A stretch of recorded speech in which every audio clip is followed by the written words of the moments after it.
Start. सभापति महोदय, पिछले कई सालों से स्थिति में सुधार नहीं हुआ है। स्थिति के हल के लिए हिंदी भाषा का विकास भी नहीं हुआ है। यह संशोधन केवल हिंदी भाषी क्षेत्रों पर ही लागू होता है। अन्य क्षेत्रों के बारे में सरकार ने कुछ नहीं किया है। समय की मांग है कि न्याय पूरे देश में क्षेत्रीय भाषाओं में प्रदान किया जाए। इसलिए यदि सरकार सभी क्षेत्रीय भाषाओं में अनुवाद के लिए एक व्यापक संशोधन लाती है तो अच्छा होगा, लेकिन दुर्भाग्य से ऐसा नहीं किया गया है। मेरे मत से भारत सरकार और सरकारी संस्थाओं को भाषा के संबंध में कोई एक आधारभूत नीति अपनानी चाहिए। कोई भी भाषा उन लोगों पर थोपी ना जाए जो उस भाषा को ग्रहण करने के लिए अभी तैयार नहीं है। भाषा तथा भाषा के बीच किसी प्रकार का भेदभाव नहीं होना चाहिए। भाषा के संबंध में कोई अनिवार्यता नहीं होनी चाहिए। विभिन्न भाषाई लोगों के मध्य अनावश्यक बाधाएं ना हों। त्रिभाषा सिद्धांत सर्वसम्मति से स्वीकार किया गया था। दुर्भाग्य से संसद द्वारा दिए गए वचन को कार्य रूप में लागू नहीं किया गया। इससे कठिनाइयां उत्पन्न हुई। आज भी हिंदी भाषी क्षेत्रों के हमारे मित्रों ने दक्षिण की भाषाओं को नहीं सीखा है।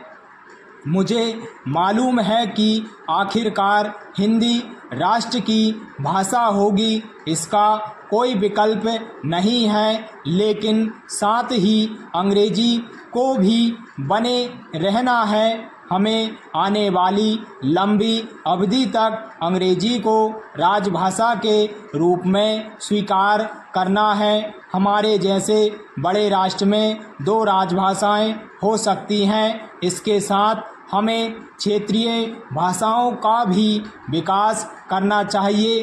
वे क्षेत्रीय भाषाएं हैं, किंतु हमने उन्हें राष्ट्रीय भाषाओं के रूप में उनके महत्व के कारण स्वीकार किया है। आज हम अधिक से अधिक संकुचित और संकीर्ण विचारधारा वाले बन रहे हैं। भाषा तो केवल बातचीत का एक माध्यम है। भाषा लोगों के लिए है, लोग भाषा के लिए नहीं बने।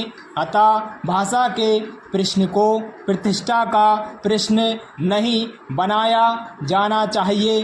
पैरा मंत्री महोदय को यह घोषणा करनी चाहिए कि वे संविधान की 8वीं अनुसूची में सम्मिलित सभी भाषाओं में संविधान के अनुवाद का कार्य शुरू करेंगे। भारत के लोगों को अपनी भाषा में अपना संविधान जानना चाहिए। जो संविधान संशोधन पेश किए गए हैं उनसे स्पष्ट है कि संविधान के हिंदी अनुवाद को प्राधिकृत किए जाने का दक्षिण भारत में कोई विरोध नहीं करता है। संविधान के हिंदी अनुवाद को जल्दी पूरा किए जाने की आवश्यकता के संबंध में सभी एक मत हैं। हम हिंदी को 2 संपर्क भाषाओं में से एक के रूप में स्वीकार करते हैं, परंतु यही समय है जबकि हम में से प्रत्येक को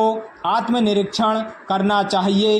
हिंदी की संस्थाएं उतनी हिंदी पुस्तकों का प्रकाशन नहीं कर रही हैं जितना उन्हें करना चाहिए। मेरा कहना है कि सरकार की उदासीनता के कारण ही हिंदी को व्यावहारिक उपयोग में उचित मान्यता नहीं दी गई।